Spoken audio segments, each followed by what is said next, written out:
On the day that would change everything, I was sharpening the knife that would save my enemy's life.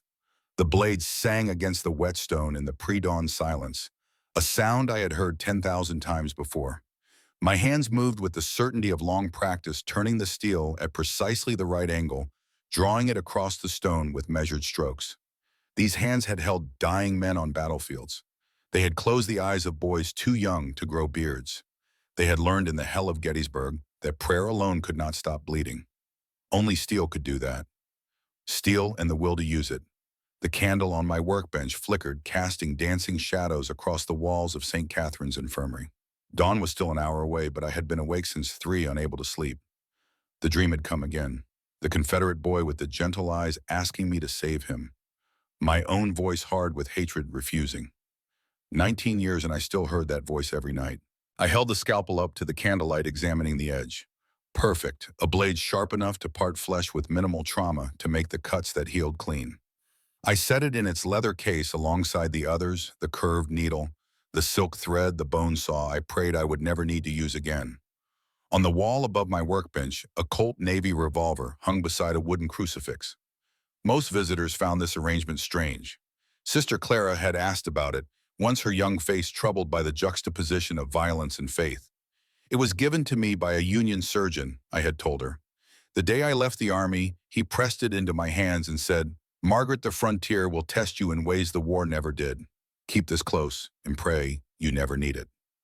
I had never fired it, but I had never removed it from the wall either. The truth was simpler and darker than I had admitted to Clara. The gun reminded me of what I was capable of. The crucifix reminded me of what I was supposed to be. Both were necessary. Both were true. I finished my preparations as the first gray light began to seep through the windows. The infirmary was small but well organized. 6 beds, a surgical table, cabinets filled with medicines I had ordered from Tucson at considerable expense. Carbolic acid for cleaning wounds, laudanum for pain, chloroform though I used it sparingly, whiskey for when the chloroform ran out. St. Catherine's stood alone in the Arizona desert, 3 days' ride from the nearest real town. I had chosen this location deliberately. Out here there was no law to speak of. No sheriff to decide who deserved treatment and who should be left to die. No judge to rule that outlaws must suffer for their crimes before receiving mercy. Out here, I made those decisions. And I had decided 19 years ago that I would never refuse another patient. Not bandit, not murderer, not the worst sinner who crawled through my door begging for help. The infirmary was neutral ground. Everyone in the territory knew, but the outlaws who came here seeking treatment for gunshot wounds, the lawmen who came pursuing them. Neither group violated the sanctity of these walls. This was my penance. This was my purpose. This was the lie I told myself every morning when I woke from dreams of the boy I had let die. Sister Clara arrived as I was lighting the stove for morning coffee.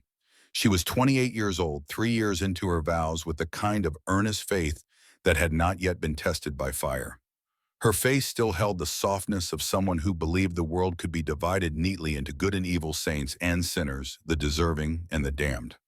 I had been like that once, before the war taught me otherwise. "Good morning, Sister Margaret."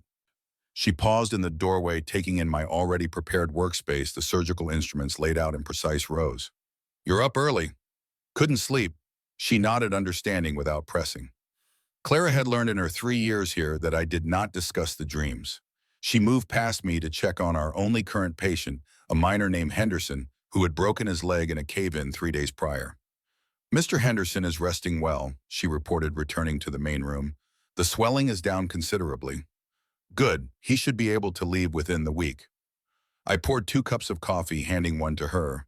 The brew was strong and bitter, the way I had learned to make it during the war. "What brings you in so early?" "A rider came through just before midnight. Said there's a man about 10 miles south who was bitten by a rattlesnake yesterday evening. His partners are bringing him in." Snakebite. I ran through the treatment protocol in my mind. Incision at the wound site, careful suction to remove what venom remained, monitoring for tissue death and systemic poisoning. If they had kept the victim still and calm, he might survive. If they had panicked, tried folk remedies, made him walk on the injured limb, probably not. "How long ago was he bitten?" 12 hours, the writer said, maybe 14 by now. Too long for an easy recovery. but I would try anyway. I always tried. We prepared the treatment room and practiced silence, laying out clean bandages in the tourniquet, filling a basin with the carbolic solution I used to prevent infection. Clara moved efficiently, her hands steady, her face composed despite the early hour. She had learned well during her time here. "Sister Margaret," she asked as we waited for the patient to arrive. "Yes. May I ask you something?" I nodded, continuing to arrange the surgical instruments in their proper order.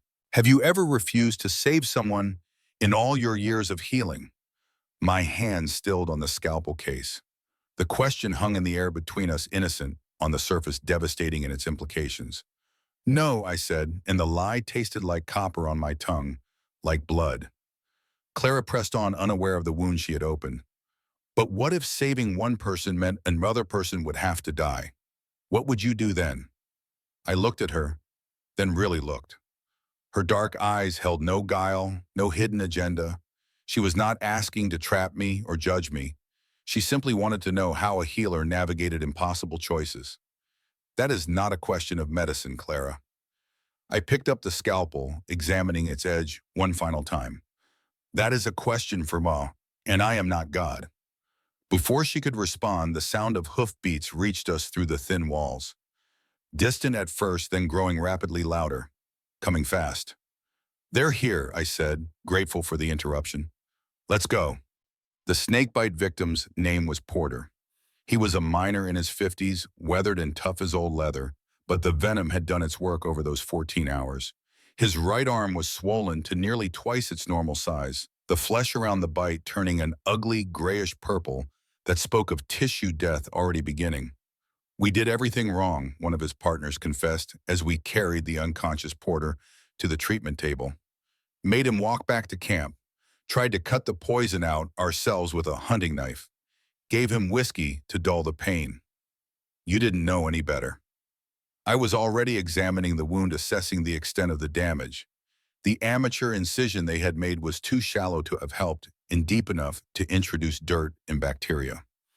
Infection was setting in alongside the venom's effects.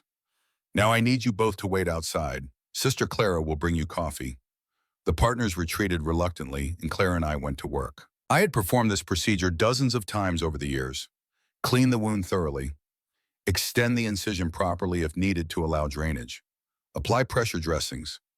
Keep the affected limb immobilized and elevated. Watch carefully for signs of the poison spreading through the body. Hope that the patient's own constitution could fight what my treatment could not cure. Porter drifted in and out of consciousness as I worked, occasionally muttering about his wife waiting for him in California, about the silver strike he was certain lay just another week's digging away.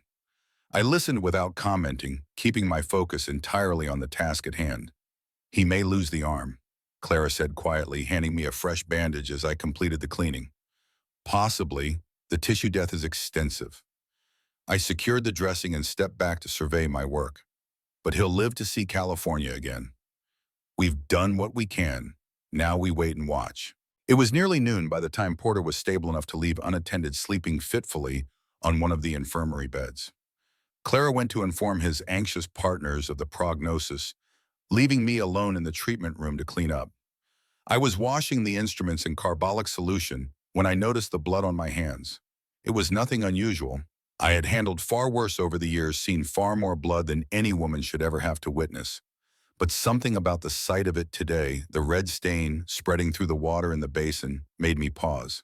I found myself staring at the old scar that ran across my left palm, a souvenir from the war. A Confederate bayonet had given me that scar. The weapon had been wielded by a young soldier I had later watched die on the operating table, because the surgeon assigned to treat him was too exhausted to care about saving rebel lives. The war had ended 19 years ago. Most days it felt like a lifetime. Other days, like today, it felt like yesterday. I dried my hands carefully and went outside to the porch, needing air. The Arizona desert stretched out before me in every direction, an endless expanse of red rock into hardy sagebrush, beneath a sky so vast and blue it almost hurt to look at directly.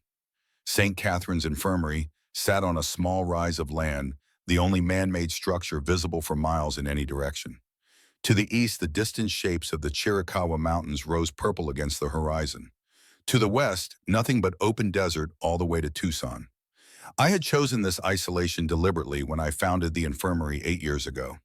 Out here, far from towns and their complicated loyalties, far from the tangled histories that made men hate each other, there could be something approaching simplicity. Just the sick and wounded coming to me for healing. Just the clean moral mathematics of medicine. This person is dying. I can help them, therefore I will help them. If only it were truly that simple. I was still standing on the porch, lost in thought, when I heard the distinctive creak and rattle of an approaching wagon. Unusual. Most patients arrived on horseback or were carried in by their companions on makeshift stretchers. Wagons were slow, cumbersome, poorly suited to emergency transport across rough desert terrain. The wagon appeared over the ridge to the north, moving at a pace that suggested neither great urgency nor leisure. As it drew closer, I recognized the driver, Father Thomas Brennan, the Catholic priest who served the mining town of Silver Creek, some 40 miles to the northwest. Father Thomas visited St. Catherine's monthly, bringing medicines he purchased in Tucson during his travels and news from the wider world beyond our isolated corner of the territory. He was 61 years old with silver hair and a weathered face that spoke of decades spent serving in harsh frontier conditions. His eyes, though tired, still held a warmth that drew people to him instinctively. The miners of Silver Creek, rough men who had little use for religion or its representatives, nevertheless spoke of Father Thomas with genuine affection. I liked him. He was one of the few people in the territory who treated me as a colleague, an equal, rather than an oddity to be wondered at. Sister Margaret. He waved cheerfully as the wagon drew up in front of the infirmary. I come bearing gifts from civilization. Father Thomas, you're early this month. He climbed down from the wagon seat with the careful movements of a man who felt his advancing years in every joint. I had reason to make the trip sooner than planned. He lifted a wooden crate from the wagon bed, grunting slightly at its weight. Carbolic acid, as you requested in your last letter, and a surprise from Dr. Morrison in Tucson. He said you would know what it was. I took the crate from him, noting its considerable heft. Medical journals, most likely. Morrison occasionally sent me the latest publications from back east, knowing I was hungry for any new developments in surgical technique or disease treatment. Thank you. Come inside, I'll make fresh coffee. Father Thomas followed me into the infirmary, nodding a greeting to Sister Clara as he passed through. I showed him to the small sitting area near the stove, setting the crate aside to be unpacked later when I had time to properly appreciate its contents. How is Silver Creek? I asked, pouring coffee for us both. Thriving after a fashion. The Morrison mine struck a promising new vein last month. There's serious talk of the railroad extending a spur line to us within the next few years. Progress comes to the frontier at last. Indeed it does. He accepted the coffee cup, warming his weathered hands on its sides. Though I wonder sometimes if progress is entirely welcome. The town is growing rough, Margaret. More saloons than the churches now. More guns than Bibles. More men looking for quick fortune than honest work. That's the nature of mining towns everywhere. Perhaps. He fell silent for a long moment, staring into his coffee as if searching for answers in its dark depths. When he spoke again, his voice had changed, growing softer and more troubled. Margaret, I should tell you something. Something I've been carrying for a long time. I waited, recognizing the signs of a confession building. In all the years I had known Father Thomas, he had never spoken to me about his past, his history before coming to the Arizona frontier. Our conversations had always centered firmly on the present patients and their conditions, medical supplies and their availability, the practical necessities of frontier life. I'm retiring, he said finally. The diocese has decided I've served long enough out here. They want me back in Santa Fe. I looked up sharply. Retiring. I'm 61 years old. A wan smile crossed his lined face. My knees ache constantly. My eyes aren't what they used to be. The desert is no place for old men, Margaret. It uses us up and spits out what's left. Silver Creek will miss you terribly. Silver Creek will survive. Towns always do. He set down his cup, and I noticed that his hands were trembling slightly, though whether from age or emotion I couldn't say. But there's something else, a debt I've carried for many years now, something I did when I was young and rigid in my understanding of faith. I said nothing, sensing there was more he needed to say. 32 years ago, he continued slowly, each word seeming to cost him effort. I was a young priest in a small town in Kansas, full of certainty about everything, convinced that the rules of the church were absolute and inviolable, that there was no room for mercy or compassion when doctrine was at stake. He met my eyes directly. I refused to baptize a dying child. The words hung in the air between us, heavy with decades of guilt. The boy was 12 years old, born out of wedlock to a widow who had since remarried, but the stain of her first sin remained on her son in the eyes of the church. When he fell gravely ill, she came to me begging for the sacrament of baptism. I refused. I told her that illegitimate children could not receive the sacraments according to the doctrine I had been taught. Thomas, the boy, died unbaptized without the comfort of the church. His 16-year-old brother buried him in an unmarked grave outside the cemetery walls because consecrated ground was denied to him. Father Thomas's voice cracked with old grief. I have thought of that boy every single day for 32 years. I have served on this God-forsaken frontier as penance, hoping that someday I might have the chance to make amends for what I did. You can't change the past, I said quietly, though I knew those words offered little comfort. I had spent 19 years trying to outrun my own past, and it still caught up with me every night in dreams. No, but I can face it. He stood abruptly, moving to the window to look out at the desert. When I returned to Santa Fe, I planned to write to the boy's family, to apologize directly for what I did, to tell them that the church was wrong in its doctrine and that I was wrong to follow it without question. He paused. If any of them are still alive after all these years. Do you remember their names? I've never forgotten them. The mother was Sarah Crane. The boy who died was Samuel. His older brothers were Elijah and Jedediah. He turned back to face me, and I saw tears glistening in his tired eyes. I've carried those names with me for 32 years, Margaret. I doubt they've forgotten either. I felt a chill run down my spine at the names, though I could not have said exactly why. The frontier was full of grudges that spanned decades of old wrongs waiting patiently to be avenged. But something in Father Thomas's voice and the terrible weight of his confession suggested that this particular wrong carried a gravity I could not yet fathom. I should go, Father Thomas said, setting down his empty cup. I want to reach the Morrison Way station before dark. Stay for dinner at least. You've come a long way and you look tired. He shook his head. I need to keep moving. There's something, I don't quite know how to explain it. A feeling I've had lately that time is running out, that I've delayed this reckoning long enough. He clasped my hand in both of his, squeezing gently. Thank you for listening, Margaret. You're a good soul. I walked him back to his wagon, helping him load the empty supply crates he had brought. As he climbed onto the driver's seat with some difficulty, he paused and looked back at me. Margaret, if anything should happen to me, will you pray for those boys, the ones I wronged all those years ago? I will, I said, though prayer had never come easily to me. My faith had been shattered at Gettysburg and never fully reassembled. Go safely, Thomas. He nodded once, snapped the reins, and drove away toward the north. I watched until his wagon disappeared over the ridge, a strange unease settling deep in my chest like a cold stone. The names he had spoken echoed in my mind, refusing to fade. Elijah, Jedediah, Crane. I did not know then that within hours I would learn exactly why those names should have frightened me.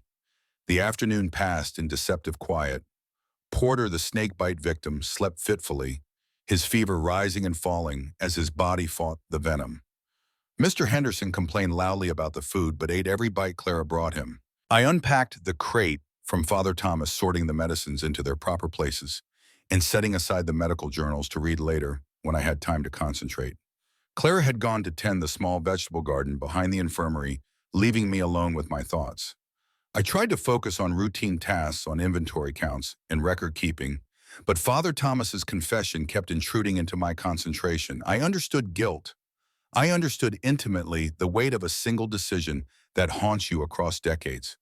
The Confederate boy I had refused to treat at Gettysburg had been no older than Samuel Crane when he died.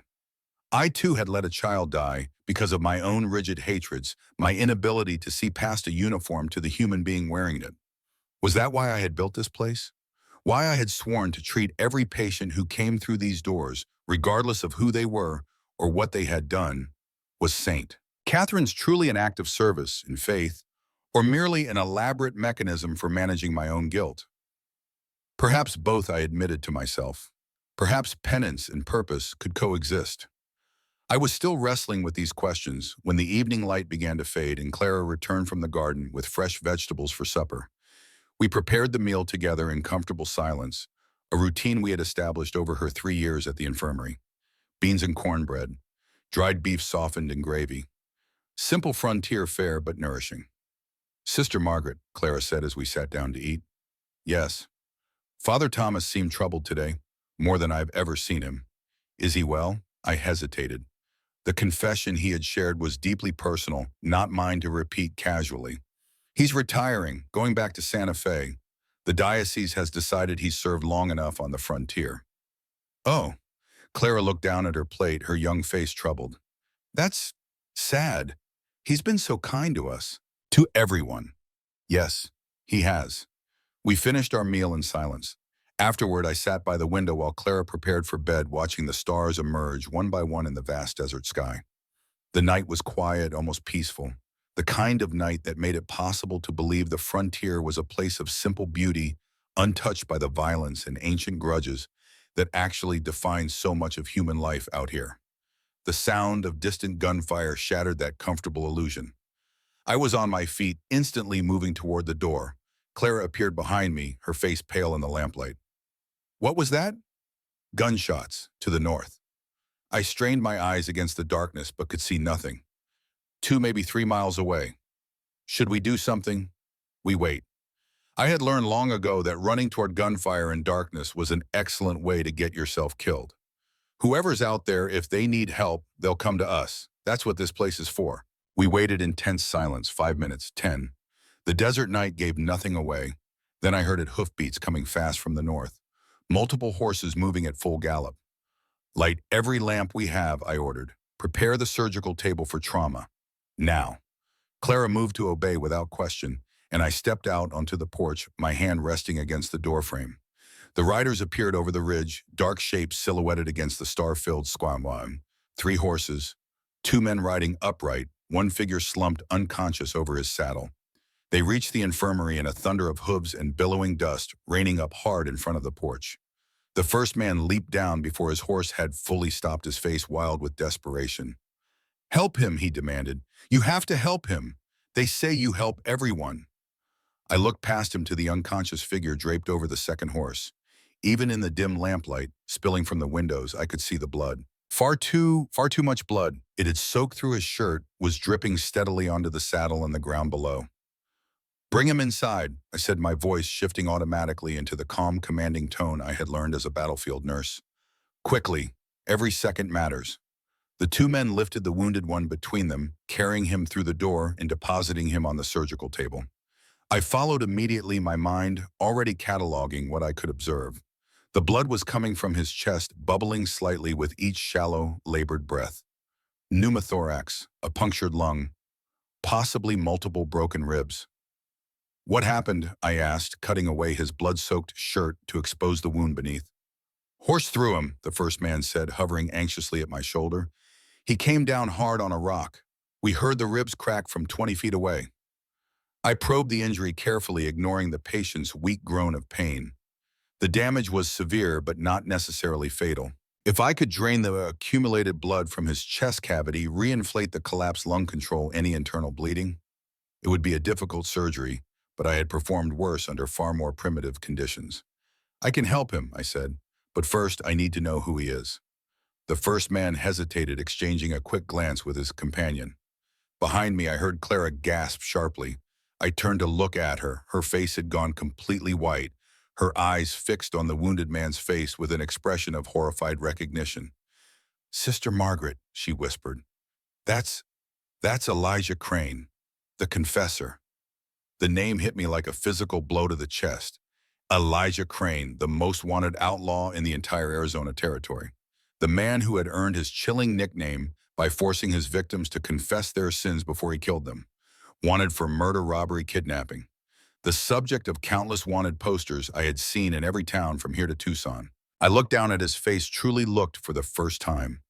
Mid-40s, deeply weathered by years of hard living, with lines around his mouth that spoke of anger held far too long. A face I had seen rendered in crude ink on dozens of wanted posters. And now here he was, dying on my surgical table. Save my brother. The first man's voice had changed, losing its wild desperation, becoming hard and flat and dangerous. Save him, Sister and Father Thomas Brennan lives. I looked up sharply. What did you say? The man smiled, and there was no warmth in it whatsoever. Thomas Brennan. We took him this morning a few hours after he left here. My brother wanted to have a conversation with him about some old business. He gestured at the unconscious Elijah. But my brother's the only one who knows exactly where we're keeping the good father. If Elijah dies, nobody's going to tell you where the priest is. Nobody's going to bring him food or water. He'll die in that hole, sister. Slow and alone and wondering why God abandoned him. My blood ran cold. Father Thomas, the kind old priest who had sat in my kitchen just hours ago, confessing his ancient sin, asking me to pray for the boys he had wronged. If Elijah dies, the man continued, his voice flat as a snake's, the priest dies too. Those are the simple facts of the situation. I stared at the man before me. He was younger than his brother by perhaps half a dozen years, early 40s, with the same hard lines around his mouth, but something less broken in his eyes. Jedediah Crane, the other name Father Thomas had mentioned in his confession. You're Jedediah, I said. His eyes narrowed dangerously. How do you know that name? Father Thomas told me. Today. He was here just hours ago. Something flickered across Jedediah's face. Surprise, perhaps? Or cold calculation? Then you know what the priest did to our brother, our baby brother Samuel. I know he refused to baptize him. I know Samuel died without the sacrament. Died and was buried in unholy ground because Thomas Brennan decided a 12-year-old boy wasn't good enough for his precious heaven. Jedediah's voice cracked with an old festering rage. Elijah dug that grave himself, sister, alone in the rain. He was 16 years old. He swore that day that someday, somehow, he would make Brennan answer for what he did. I looked down at Elijah Crane, unconscious now, his breathing growing weaker with each passing moment. Dying. And what about the church land? I asked. The silver mine everyone says you're after. Jedediah blinked, caught off guard by the shift in topic. The church owns the land where Elijah wants to build Samuel a proper resting place. Consecrated ground. A real cemetery with a real marker, so people will know our brother existed. Brennan has to sign the transfer documents. And then after he signs, you'll let him go. The silence that followed was answer enough. I understood then the full horror of my situation. Elijah Crane had not kidnapped Father Thomas for land or silver. He had come for revenge, pure and simple. 32 years of festering hatred culminating in this moment. If I saved his life, I was enabling him to murder the man who had just sat in my kitchen, confessing his sins and desperately seeking forgiveness. But if I let Elijah die, Father Thomas would die too, slowly and alone in whatever dark hole the Crane brothers had put him. Sister, Jedediah's voice cut through my racing thoughts. My brother's dying while you stand there thinking, are you going to help him or not? I looked at Clara. Her face was pale, her eyes wide with fear and moral confusion. She was waiting for me to make the decision, trusting me to know what was right. But I didn't know. God help me, I did not know. I have saved many lives in my 19 years at St. Catherine's. Outlaws with prices on their heads, lawmen who had killed in the line of duty, miners who had cheated their partners, merchants who had swindled their customers, men who had committed murder, and men who would murder again. I had never asked any of them to justify their existence before I treated their wounds.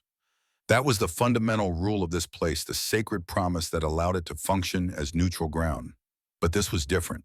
I looked down at Elijah Crane, watching his chest rise and fall with each increasingly labored breath. His face was slack in unconsciousness, stripped of the cruelty that showed in his wanted posters. He looked almost peaceful lying there, almost innocent, almost like the Confederate boy I had let die at Gettysburg. Sister Margaret, Clara's voice was barely a whisper. What are we going to do? I did not answer immediately. Instead, I walked to the window, looking out at the darkness beyond. Somewhere out there, Father Thomas was waiting in a hole, not knowing if he would live or die. Somewhere out there, the decision I made in the next few minutes would ripple outward in ways I could not predict, affecting lives I could not see. 19 years ago, I had made a decision based on hatred. I had looked at a wounded boy and seen only his gray uniform, not his humanity, not his youth, not his desperate desire to live. I had let him die because he was the enemy. I had sworn afterward that I would never make that choice again. But was saving Elijah Crane really the same situation? He was not an innocent boy caught in a war he did not understand. He was a murderer, a kidnapper, a man who had spent 32 years nursing his grievance until it consumed everything he once was or might have been. If I saved his life, he would likely use it to take another life. If I let him die, Father Thomas would certainly die too.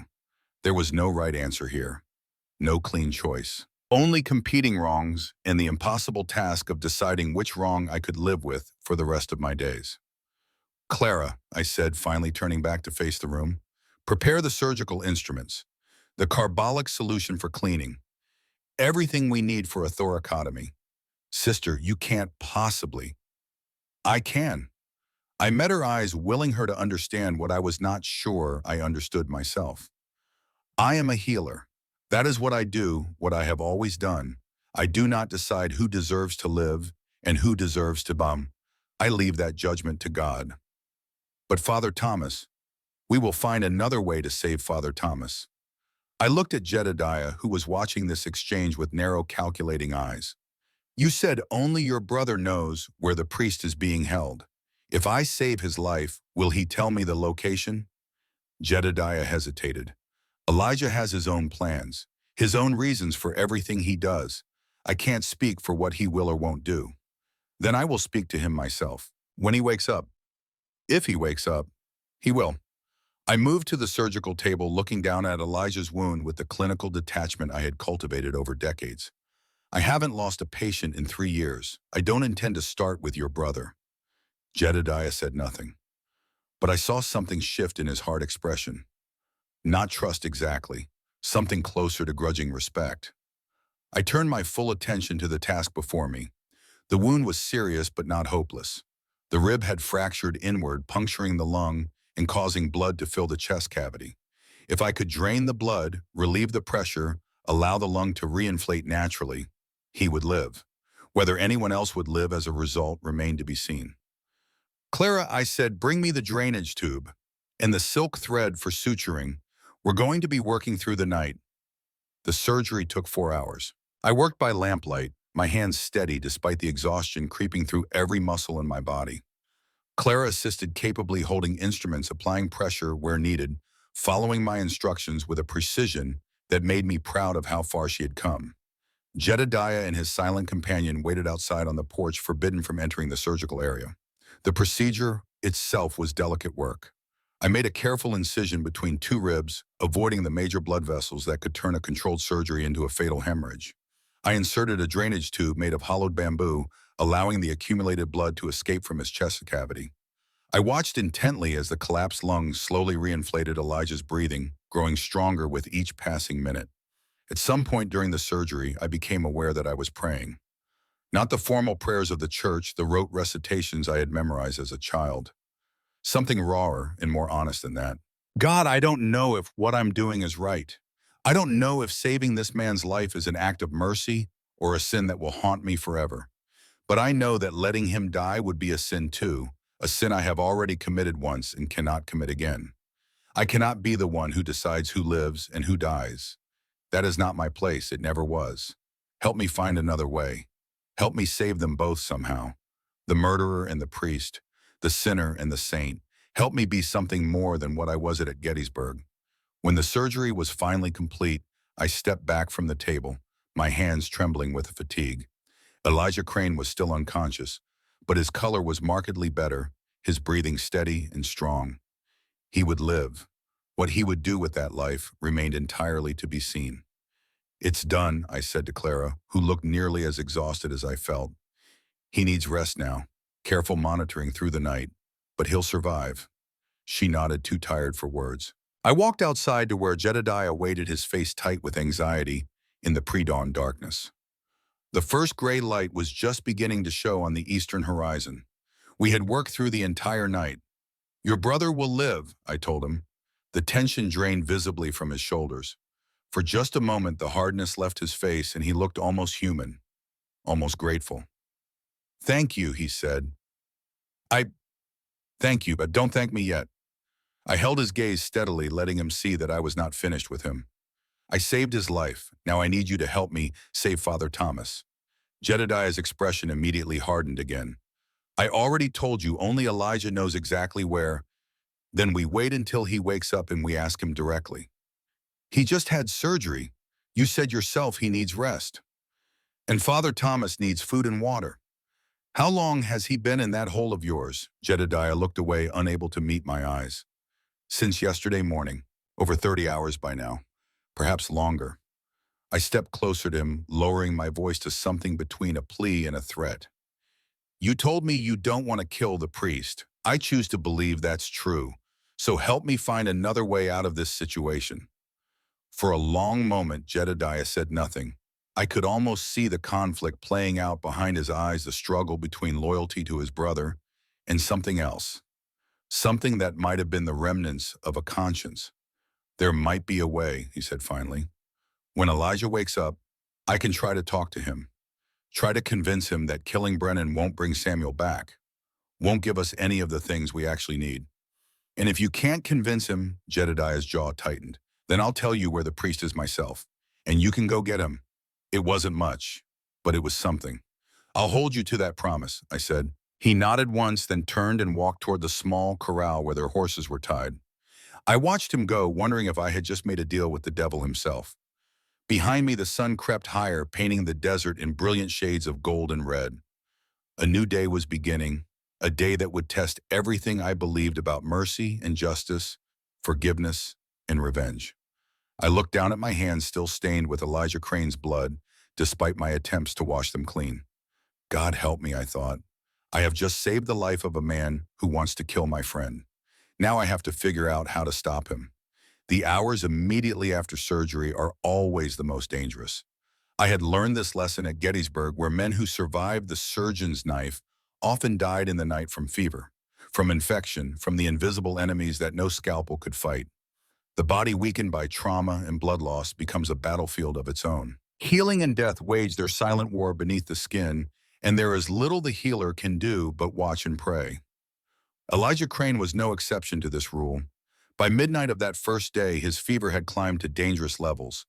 I sat beside his bed in the darkness, replacing the cool cloths on his forehead every few minutes, watching his chest rise and fall with each labored breath. The drainage tube was doing its work, the accumulated fluid in the basin beside the bed testament to the blood his body was expelling. But fever meant infection had taken hold, and infection meant death if I could not bring it under control. Clara had fallen asleep in the corner, exhausted beyond her ability to continue. I had ordered her to rest, knowing I would need her strength in the difficult hours still to come. Jedediah sat outside on the porch, a dark silhouette against the star-filled sky, keeping watch for any sign of Deputy Hawkins or other lawmen. We had perhaps 12 hours before word of Elijah's location spread too far to contain. I dipped a fresh cloth in the basin of cool water, wringing it carefully and laying it across Elijah's burning forehead. He stirred at the touch, his eyes fluttering open for a moment before sliding closed again. Samuel, he murmured through cracked lips. I'm sorry, Samuel. I couldn't save you. I couldn't save you. The words cut through me like one of my own surgical blades. How many times had I spoken similar words in my own fevered dreams? How many times had I apologized to the Confederate boy, whose name I never learned, the victim had condemned to death with my hatred and my silence? Tell me about Samuel, I said quietly, not really expecting an answer. But Elijah's eyes opened again, fever bright and distant, fixed on something I could not see. He was the best of us, he whispered. The only good thing in that whole damn family. Ma loved him best, and we never blamed her for it, not for a moment. He was Sunshine's sister. Pure sunshine in a house full of shadows and bitter memories. His hand moved weakly, reaching for something that wasn't there. When he got sick, I prayed for the first time in my life, really prayed. Got down on my knees beside his bed and begged God to save him. Promised I'd do anything, be anything, give up anything. His voice cracked with old grief. And then Brennan came to our house and he looked at my baby brother lying there dying in that bed. And he said Samuel wasn't fit for heaven, wasn't worthy of God's love. I said nothing. There was nothing to say. Samuel heard him. He was 12 years old, burning up with fever, barely conscious, and he heard that priest say he was damned to hell for something that wasn't even his fault. Elijah's eyes found mine, burning with a hatred that had been festering for 3 decades. Do you know what that does to a child, sister? To die believing you're damned, to spend your last hours on earth terrified of what comes next. I know, I said quietly. I've seen it happen. I've caused it to happen. Something flickered in his fevered gaze. Confusion, perhaps, or recognition. Then you understand why I have to do this, he continued. Why I have to make Brennan confess his sins before the end. Not for my sake, for Samuel, so his ghost can finally find some kind of peace. I replaced the cloth on his forehead, buying myself time to think. And you believe killing Father Thomas will give Samuel that peace? I don't want to kill him. The admission seemed to surprise even Elijah himself. I want him to admit he was wrong. I want him to say out loud so Samuel's spirit can hear that my brother deserved better, that the church was wrong, that God doesn't damn innocent children for the sins of their parents. Well, and if he does confess, if he admits everything and begs for your forgiveness, Elijah was silent for a long moment. When he spoke again, his voice was barely audible above his labored breathing. I don't know. I've spent 32 years planning for this moment, living for nothing else. I never let myself think about what might come after. The words hung between us in the darkness, heavy with unspoken meaning. I thought of my own 32 years, no 19. I reminded myself of guilt and attempted penance, of the infirmary I had built and the lives I had saved, all in an effort to balance scales that could never truly be balanced. Maybe Elijah and I were not so different after all. Get some rest, I said finally. We'll talk more when the fever breaks. If it breaks, I thought but did not say. Elijah's eyes drifted closed, and within moments his breathing had deepened into something approaching natural sleep. I sat beside him through the long hours of the night, keeping vigil over the man who had sworn to kill my friend, and wondered what kind of God would create a world where such impossible choices were necessary. Dawn broke over the desert in shades of rose and gold, painting the sky with colors that seemed far too beautiful for the darkness that had settled over St. Catherine's infirmary. I had not slept. Elijah's fever had finally broken around 4 a.m, a small mercy that allowed me to step back from the constant vigil of cool cloths and whispered prayers. He was sleeping now, his breathing easier, his color slowly returning to something approaching normal. He would live. The question that haunted me was whether Father Thomas would live as well. I stood on the porch watching the sunrise, my body aching with exhaustion that went bone deep. Clara had taken over the monitoring duties inside, allowing me a few precious minutes of respite and fresh air. Jedediah had disappeared into the desert an hour earlier, claiming he needed to check on something. I suspected he was wrestling with his own conscience, trying to decide where his true loyalties lay. The sound of approaching hoofbeats made me tense immediately, but it was only a single rider coming from the east at an unhurried pace. As he drew closer, I recognized him, one of the miners who had brought Porter, the snakebite victim, 2 days ago. "Sister Margaret," he called, reining up in front of the porch in a cloud of dust. "There's trouble brewing in Silver Creek. Deputy Hawkins is gathering men. Word got out somehow that Elijah Crane is here, and folks are saying he's the one who took Father Thomas." My stomach dropped. "How many men?" "6, maybe 7 so far, all armed and angry. They're talking about riding out here at noon to take Crane, and they don't much care about your neutral ground policy. Father Thomas is well liked in town." I closed my eyes, feeling the full weight of the situation pressing down on me like a physical burden. 6 hours. We had perhaps 6 hours before a mob arrived to drag my patient from his bed and string him up from the nearest tree. "Thank you for the warning," I said. "Now go quickly. I don't want you caught in the middle of whatever happens next." The miner nodded and rode away without argument. I watched him disappear over the ridge, then turned and walked back into the infirmary. Elijah Crane was awake, watching me with those fever-bright eyes that seemed to see far too much. "Heard that," he said, his voice rough as sandpaper. "Hawkins is coming for me." "Yes. You should let them take me." He tried to sit up, wincing sharply at the pain in his chest. I'm not worth dying for, sister. Not worth risking everything you have built here. I'm not planning to die today. I moved to his bedside, automatically checking his pulse, his breathing, the drainage tube still inserted between his ribs. And I'm not planning to let them take you either. Not until you tell me where Father Thomas is being held. Elijah laughed, then immediately grimaced as the motion pulled at his wound. Still trying to save everyone, aren't you? The murderer and the priest, the sinner and the saint. I'm trying to save whoever I can. That's all I've ever tried to do. And if you can't save us both, what then? I met his eyes steadily.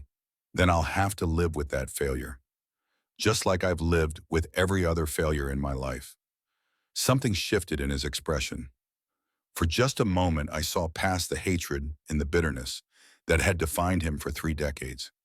I saw the boy who had buried his brother in the rain. The boy who had prayed for a miracle and received only silence. You're not what I expected, he said quietly. Neither are you. We looked at each other for a long moment, two broken people who had each found their own way of surviving the unsurvivable. Then Elijah closed his eyes and turned his head away. Jedediah knows the general area where we're keeping the priest. Not the exact location, but close enough. If you can convince him to take you there, he already offered to do exactly that. Elijah's eyes snapped open. He what? He said he'd tell me where Father Thomas is if you couldn't be convinced to let him go willingly. I watched the emotions play across his face, surprise, a flash of what might have been betrayal, and then something unexpected. Relief. Your brother doesn't share your hatred, Elijah. He followed you out of loyalty, not conviction. There's a difference, or remarked. Jed was always the soft one, Elijah said. But there was no real anger in his voice, only weariness that seemed to go soul deep. He was only 10 when Samuel died. He doesn't remember it the way I do. Doesn't carry it the same way. Maybe that's a blessing. Maybe. Elijah was silent for a moment, staring at the ceiling. If I tell you where Thomas is, what happens to me afterward? Deputy Hawkins wants to hang you. The miners backing him want the same. I know that. I'm asking what you want. I considered the question carefully, giving it the weight it deserved. What did I want? Justice for Father Thomas's suffering? Mercy for the broken man lying before me? Revenge for the fear and violence that had invaded my sanctuary? I want you to have a fair trial, I said finally. Not a lynching by angry men, not mob justice dressed up as righteousness. A real trial with a real judge and a real jury. A chance to tell your side of the story. My side of the story. Elijah laughed bitterly. You think anyone in the Arizona territory wants to hear why I became a killer? Why I've done the things I've done? I think everyone has a story. And I think the stories we refuse to hear are often the ones we need to hear most. Before he could respond, the door burst open with a crash. Jedediah stood in the entrance, his face pale with barely controlled fear. They're coming, he said. Hawkins and his men. They're not waiting until noon. I spotted them from the ridge, 5 men maybe 20 minutes out riding hard. The next hour was controlled chaos. I had Clara help me move Elijah to the small back room away from the windows and the most obvious lines of fire.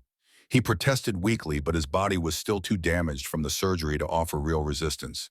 Jedediah and Wilson, the silent outlaw, who had been with him from the beginning, took up defensive positions on the porch with their rifles ready. You should take your brother and go, I told Jedediah as I checked the load in my old Colt Navy.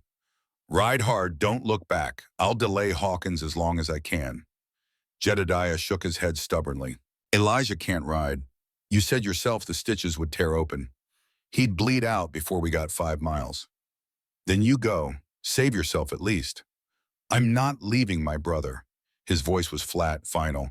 We came into this world together near enough. If this is how it ends, we'll face it together too. Then we all stay. I moved to the front window, watching the dust cloud on the horizon that marked Hawkins's approach, growing larger by the minute. And we pray to whatever God might be listening that this doesn't end in bloodshed. Clara appeared at my elbow, her young face tight with fear, but her hands steady. What do you need me to do? Get the other patients ready to move if necessary. Henderson can hobble on that leg if he has to. Porter's still weak, but he can walk.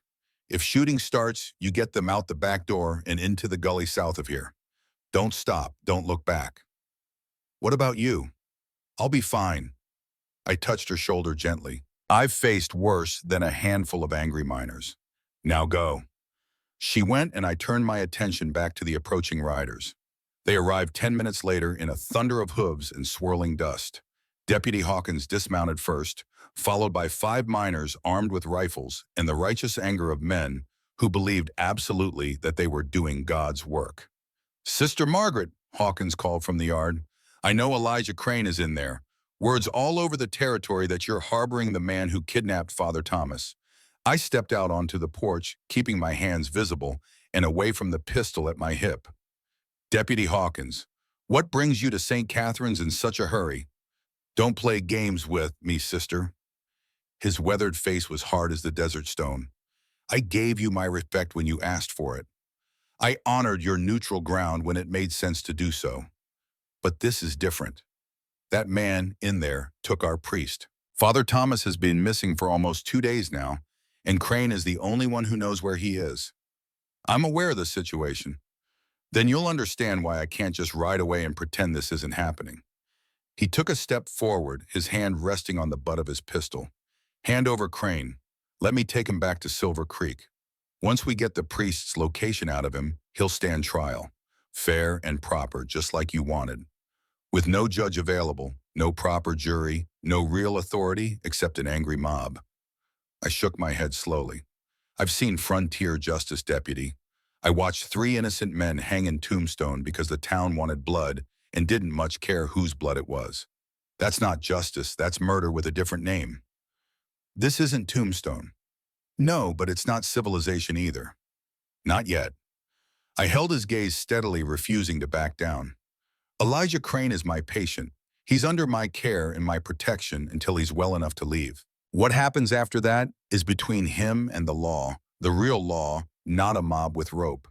"And Father Thomas," Hawkins demanded, "what about him? Who's going to protect him while you're busy protecting his kidnapper?" I had no easy answer for that.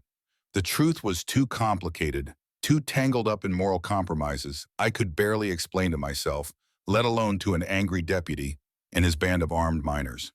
Hawkins read my silence correctly. "You know where the priest is, don't you?" "No, but I'm working on finding out. By keeping the only man who knows alive and comfortable in your infirmary, that's your plan.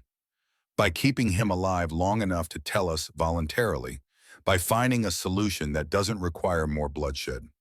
Hawkins stared at me for a long moment, and I could see the war playing out behind his eyes. The lawman in him wanted to follow proper procedure to wait for a real judge and a real trial. But the man in him, the man who had known Father Thomas for years, who had seen the good the old priest had done in their rough frontier community, that man wanted vengeance, wanted someone to pay for what had been done. "1 hour," he said finally, his voice tight with barely controlled anger. "You've got 1 hour to get the priest's location out of Crane. After that, we're coming in, and God help anyone who stands in our way." He turned and led his men back to their horses. They didn't ride away entirely, just retreated to a distance of about 50 yards, where they dismounted and settled in to wait. Watching, ready, 1 hour. I turned and walked back into the infirmary, my heart pounding against my ribs, like it was trying to escape. 1 hour to convince a man who had nursed his hatred for 32 years to give up the only leverage he had left. Elijah was sitting up when I entered the back room, his face pale and determined, despite the obvious pain each breath cost him. "I heard most of it," he said, before I could speak. 1 hour before they stormed the place." 1 hour, I confirmed. "Then I'd better talk fast."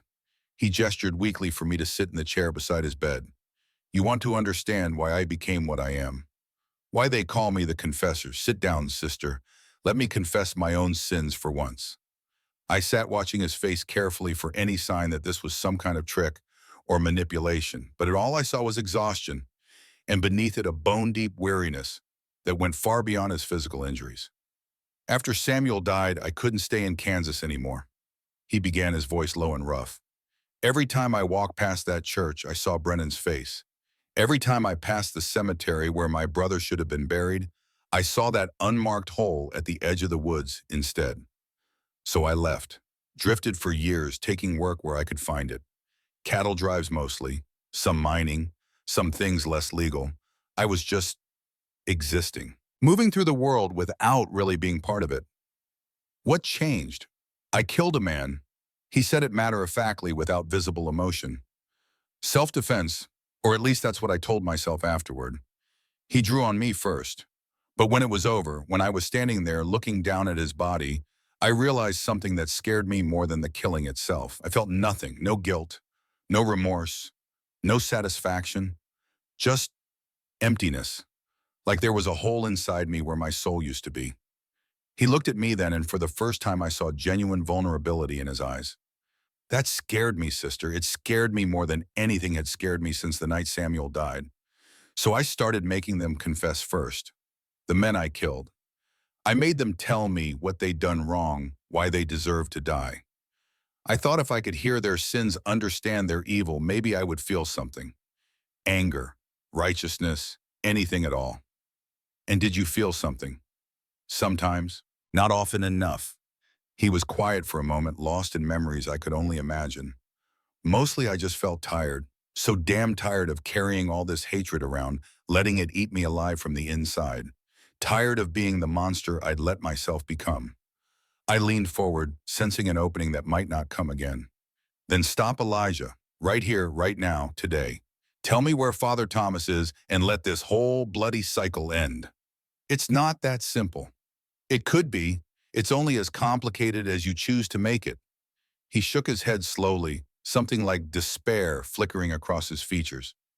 You don't understand, sister. Thomas Brennan took something from me that I can never get back, no matter how many men I kill, no matter how much blood I spill. He took my brother's peace. Samuel died believing he was going to hell. Do you have any idea what his last words were?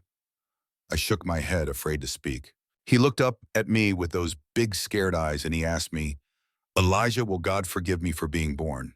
He was 12 years old, dying in my arms, and he was asking his big brother if God would forgive him for the sin of existing.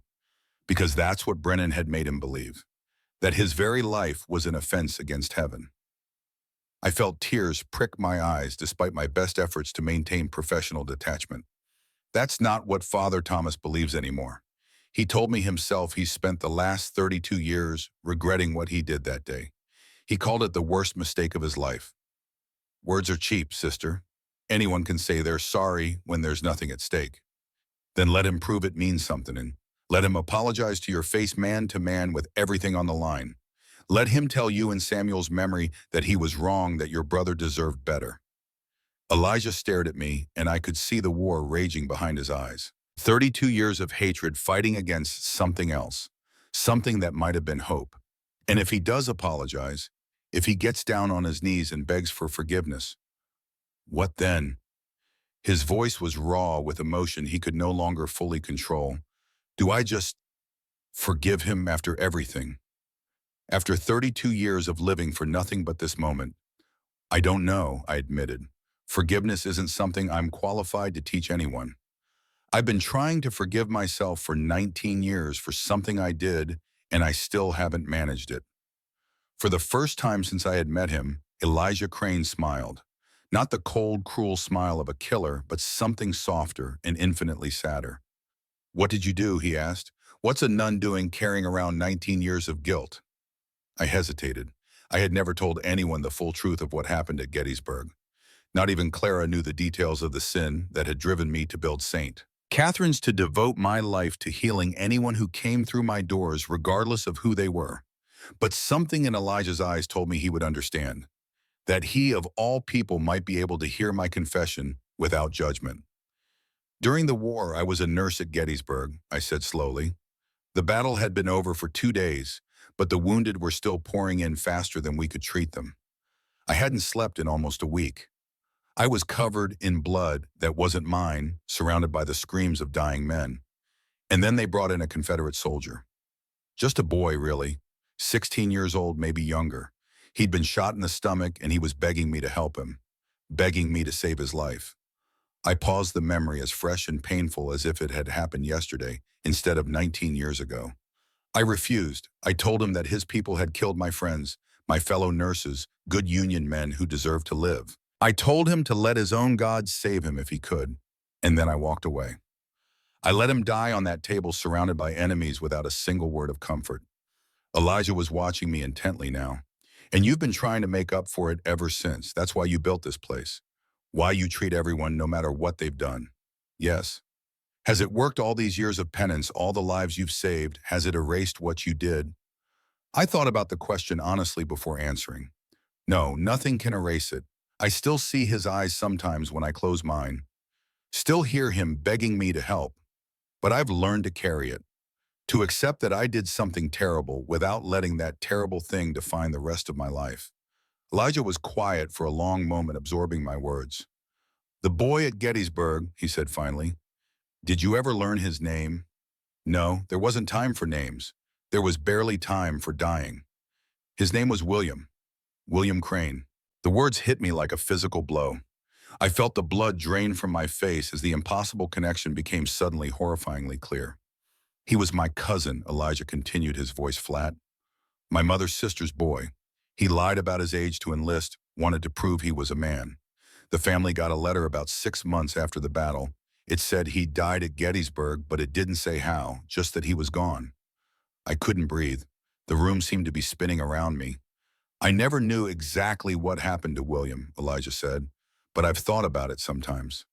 Wondered if he died quick or slow. If anyone was kind to him at the end. If anyone held his hand or told him it would be all right. He met my eyes directly. Now I know. Elijah, you let my cousin die the same way Brennan let my brother die. Alone, afraid, believing he wasn't worth saving. His voice was quiet, almost gentle. So I guess that makes us even, doesn't it, sister? We're both carrying around dead Crane boys. We're both trying to make up for the unforgivable. I couldn't speak. The weight of this new revelation was crushing me, stealing the air from my lungs. The old Morrison mine, Elijah said, 3 miles north of Silver Creek. There's an abandoned shaft on the eastern face covered with boards. That's where we're keeping the priest. I stared at him momentarily, unable to process the sudden shift. You're telling me just like that? Just like that. He lay back against the pillows, exhaustion evident in every line of his body. Maybe I'm tired of carrying this hate around. Maybe I want to see what Brennan has to say for himself when we're face to face. Or maybe I figure if you could spend 19 years trying to atone for William, the least I can do is give you the chance to save someone else. I rose from the chair on unsteady legs. I'll send Jedediah to bring Father Thomas here, and I'll make sure Hawkins agrees to a proper trial, not a lynching. Sister, Elijah's voice stopped me at the door. When you bring Brennan back, I want to see him, face to face, just the two of us. Why Batoa? Because I need to know if he really means it. The apology, the regret. I need to look in his eyes and see if there's truth there or just words. He paused, and because Samuel deserves to have someone ask for his forgiveness, even if it's 32 years too late. I nodded once and walked out to tell Deputy Hawkins that we had a deal. Hawkins wasn't happy about the arrangement, but he accepted it. The Morrison mine, you said eastern shaft. He was already gesturing for 2 of his men to mount up. Jake Henderson, ride there now. Bring Father Thomas back here safely. Don't engage anyone you find there. Just get the priest and get out. The 2 miners nodded and rode off towards Silver Creek at a gallop. Hawkins turned back to me, his expression still hard, but something approaching respect flickering in his eyes. You got him to talk. I'll give you that, sister. I didn't think it was possible. Everyone can be reached, Deputy. You just have to find the right door. And what door did you find with Elijah Crane? I thought of William, the cousin I had let die at Gettysburg. The connection I had never known existed until 10 minutes ago. A door neither of us expected, I said. Now we wait. The waiting was the hardest part. Clara brought coffee out to the porch where we all sat in tense silence. Me, Deputy Hawkins, the remaining miners, Jedediah lurking at the edge of the group like a man unsure which side he belonged on. The sun climbed higher, burning off the morning cool and replacing it with the familiar dry heat of the Arizona desert. No one spoke much. There wasn't much to say. It was nearly noon when we heard hoofbeats approaching from the north. Multiple horses moving fast. I rose to my feet, shading my eyes against the sun. 2 miners, and between them slumped over a third horse, a figure in black. Father Thomas. I rushed forward as they reined up, reaching the horses just as the miners were helping Thomas down. He was pale, dehydrated, his face gaunt with exhaustion, and the lingering effects of nearly 2 days without food or water. But he was alive. Thomas, I took his arm, steadying him as he swayed on his feet. Can you walk, Sister Margaret? His voice was barely a whisper, rough from disuse. They said you saved Elijah Crane's life. Is it true? It's true. Why, after what he did to me, after what he planned to do, why would you save him? I met his eyes, seeing the confusion and fear there, the desperate need to understand what could possibly justify my actions. Because that's what I do, Thomas. I save lives. All lives. Even the ones that don't seem worth saving. I paused. And because he and I have more in common than either of us realized. Thomas stared at me for a long moment, trying to process my words. Then slowly he nodded. Take me to him, he said. Take me to the man who's been hunting me for 32 years. It's time we finish this one way or another. The meeting took place in the main room of the infirmary with everyone present. Elijah sat propped up in a chair, too weak to stand for long, but too proud to face his enemy from a sickbed. Father Thomas sat across from him, his hands folded in his lap, his face composed despite the ordeal he had been through. Deputy Hawkins stood by the door with his hand on his pistol, ready to intervene if the confrontation turned violent. Clara Jedediah and I formed a silent audience to whatever was about to unfold. For a long moment, no one spoke. The silence stretched out like a living thing, thick with 32 years of pain and guilt and questions that had never been answered. Then Elijah broke it. Do you know who I am? Father Thomas nodded slowly. Elijah Crane, the boy who buried his brother in the rain while I watched from my window and told myself I was following God's law. You remember. I remember every moment of that day, every moment of every day since. Thomas's voice was steady, but I could see his hands trembling slightly in his lap. I remember the look on your mother's face when I told her Samuel couldn't be baptized. I remember the sound of you crying as you lowered that tiny coffin into the hole you dug with your own hands. I remember walking back to the church afterward and thinking even then that I had done something terribly, terribly wrong. Wrong. Elijah's voice was bitter as old poison. Is that what you call it? A mistaken judgment? No, it was worse than that.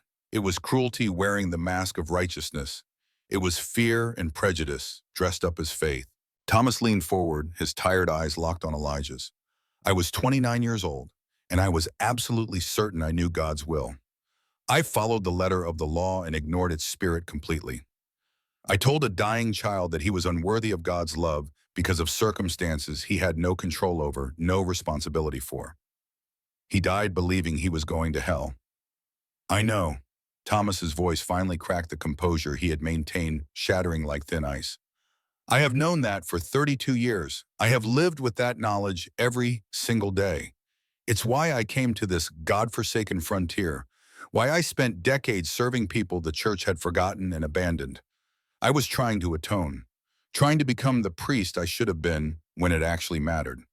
And did it work? Elijah demanded, leaning forward, despite the pain it obviously caused him. All those years of service, all those good deeds, did they erase what you did to my brother? No. Nothing can erase it. Some sins are too deep for any amount of good works to reach. All I can do is acknowledge what I did, live with the guilt of it, and hope. He trailed off, swallowing hard, and hope that somehow, someday, the people I wronged might find it in themselves to forgive me, even though I don't deserve it, even though I have no right to ask. The silence stretched between them again, heavy with decades of accumulated pain. Samuel's last words, Elijah said, finally, his voice barely audible. Do you want to know what they were? Thomas closed his eyes, bracing himself. Tell me. He looked up at me with tears running down his face, burning up with fever, barely able to breathe. And he asked me, Elijah, will God forgive me for being born? He was 12 years old, and he died wondering if his very existence was a sin against heaven. Thomas's shoulders began to shake. Tears streamed freely down his weathered face. What was I supposed to tell him? Elijah continued, his own voice cracking now. I was 16 years old. I didn't know anything about God or theology or the nature of sin. All I knew was that my baby brother was dying in my arms, and the man who was supposed to represent God's love on earth had just told him he wasn't good enough for heaven. I was wrong. Thomas's words came out as barely more than a whisper. I was so terribly, unforgivably wrong. Samuel was innocent. His soul was pure. Whatever sins existed, they belonged to the adults who failed him, not to the child himself. How can you be certain? Elijah's voice held a desperate edge I hadn't heard before. How can you know for sure that Samuel isn't burning in hell right now because of what you did? Thomas opened his eyes, meeting Elijah's gaze directly. Because I have spent 32 years studying and praying and questioning everything I thought I knew about God and salvation. And I know this much with absolute certainty: God does not punish children for the circumstances of their birth. The doctrine I followed that day was man-made, born of fear and ignorance, not divine love. Samuel Crane is at peace. He has been at peace since the moment he left this world. He reached into his pocket and pulled out a small, worn leather Bible. The spine was cracked, the pages yellowed with age. I have carried this since the day Samuel died, he said. Every night for 32 years I have prayed for his soul. Every morning I have begged God to forgive me for what I did. And I believe with everything I have left in me that Samuel is at rest, that he has been at rest and all along, that my sin harmed the living, not the dead. Elijah stared at the Bible like it was a snake that might strike at any moment. You're asking me to believe, he said slowly, that everything I've done for the last 32 years was pointless, that Samuel never needed me to avenge him, that all the blood I've spilled was for nothing. I'm asking you to believe that Samuel would want you to be at peace too, that he wouldn't want his brother to spend his entire life consumed by hatred and violence, destroying himself in a quest for revenge that could never truly heal anything. Thomas's voice grew stronger, more certain. I'm asking you to believe that Samuel loved you, and that love would want you to live, not just exist, to find some measure of happiness, not just endless rage. You didn't know Samuel. You met him once for a few terrible minutes, and then you let him die. You don't get to tell me what he would have wanted. You're right, I don't know. I can't know. Thomas leaned forward, his eyes locked on Elijah's with desperate intensity. But you knew him. You knew him better than anyone in the world. So you tell me, Elijah, if Samuel could see what you've become, what you've done in his name, would he be proud, or would it break his heart? The question hung in the air like a physical weight, and then slowly Elijah Crane began to cry. I had witnessed many things in my years as a healer. Men who faced death with quiet courage, men who faced it with screaming terror, women who endured unspeakable pain to bring new life into the world, children who fought diseases that should have killed them and somehow emerged victorious. But I had never witnessed anything quite like this. Elijah Crane, the most feared outlaw in the Arizona territory, wept like a child. Deep, racking sobs that seemed to come from somewhere far beneath the surface, releasing 32 years of grief and rage and guilt all at once. The sound was terrible and raw and somehow sacred. Father Thomas rose from his chair and crossed the room slowly, carefully. He knelt beside Elijah's chair, taking the outlaw's weathered hands in his own. I'm sorry, Thomas said, his own voice thick with tears. For Samuel, for you, for your mother and Jedediah, for all the pain I caused that can never be undone. I'm sorry. He was just a kid. Elijah's voice was barely recognizable, broken into fragments by his sobs. He was just a scared little kid who wanted someone to tell him that God loved him, that he wasn't a mistake, that he mattered. He did matter. He does matter. And God did love him, does love him still. Thomas squeezed Elijah's hands tightly. Whatever I said that day, whatever doctrine I hid behind it, was wrong. Samuel Crane was worthy of every blessing heaven could offer. And I am the one who should have been denied. I am the one who failed. Elijah looked down at their joined hands through his tears, the outlaw and the priest, the hunter and the hunted, linked together after 32 years of pain. I don't know how to let it go, he whispered. I've carried this hatred for so long. It's become who I am. Without it, I don't know what's left. Then let me help you find out. Thomas's voice was gentle, now patient. Let all of us help you. It won't happen overnight. It may take years, but you don't have to carry this burden alone anymore. For a long moment, Elijah didn't respond. The tears continued to flow silent now, as something fundamental shifted in his eyes. Then slowly he nodded. "The canyon where I buried Samuel," he said. "After Ma died, I couldn't stand leaving him in that unmarked hole in Kansas. So I went back. I dug him up and brought him west. He's buried now in a little canyon in the mountains under a juniper tree with a view of the sunrise." He met Thomas's eyes. I want to move him again, to consecrated ground, to a real cemetery with a real marker so people will know he existed, that he was loved." "I'll help you do that," Thomas said immediately. "I'll speak to the diocese myself. We'll create a proper resting place for him. I promise. And the church land? The property with the silver deposit? Whatever it takes. If the silver can pay for a proper cemetery, then that's what it should be used for. Samuel deserves that much. He deserves far more than I can ever give him." Elijah looked over at Deputy Hawkins, who had watched the entire exchange in stunned silence. "I'll stand trial," Elijah said, "for all of it. The kidnapping, the killings, everything I've done. I won't fight it. I won't try to escape." He turned back to Thomas. "But I want you to be there. I want you to tell them about Samuel, about why this all started. Not as an excuse. I know there's no excuse for what I've become, but as an explanation. So people will understand." Hawkins stared at him for a long moment, clearly struggling to reconcile the weeping man before him with the monster he had expected to find. "I'll make sure you get a fair trial," he said finally. "A real judge, a real jury, not frontier justice." "Thank you." I watched as something shifted in the room. Not forgiveness exactly, that would take far more time than a single afternoon could provide, but something like the beginning of forgiveness, the first tentative steps on a long road toward healing. And I thought about William Crane dying alone on a blood-soaked table at Gettysburg while I walked away. Maybe I thought redemption wasn't about erasing the past. Maybe it was about building something better in the space that remained, something that honored what had been lost by creating something worth finding. Maybe that was the only kind of healing any of us could really hope for. The peace that settled over St. Catherine's Infirmary lasted exactly 14 hours. I was changing Father Thomas's bandages the following morning when the first gunshot shattered the stillness. Then another. Then a volley that rolled across the desert like distant thunder. "Stay here," I ordered Thomas, already moving toward the door. My hand found the Colt Navy on the wall, and I pulled it down without conscious thought. 19 years I had left it hanging there untouched, a relic of a past I had tried to bury.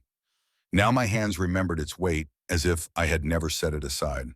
Clara met me in the hallway, her face pale with fear. "Sister Margaret, what's happening?" "Get the patients to the back room. Lock the door behind you. Don't open it for anyone except me." I didn't wait for her response. I was already moving to the front window, pressing myself against the wall beside it, peering out at whatever chaos was unfolding in the early morning light. 5 riders had surrounded the infirmary.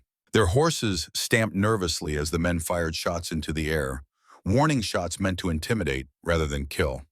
I didn't recognize any of their faces, but I recognized immediately what they were: the remnants of Elijah Crane's gang. "Sister Margaret." The shout came from the largest of the riders, a bearded man with a thick scar running from his forehead to his chin. "We know Father Brennan is in there. Send him out and nobody has to get hurt." I said nothing, my mind racing through options. 5 armed men against 1 woman with a pistol she hadn't fired in nearly 2 decades. The mathematics were not encouraging.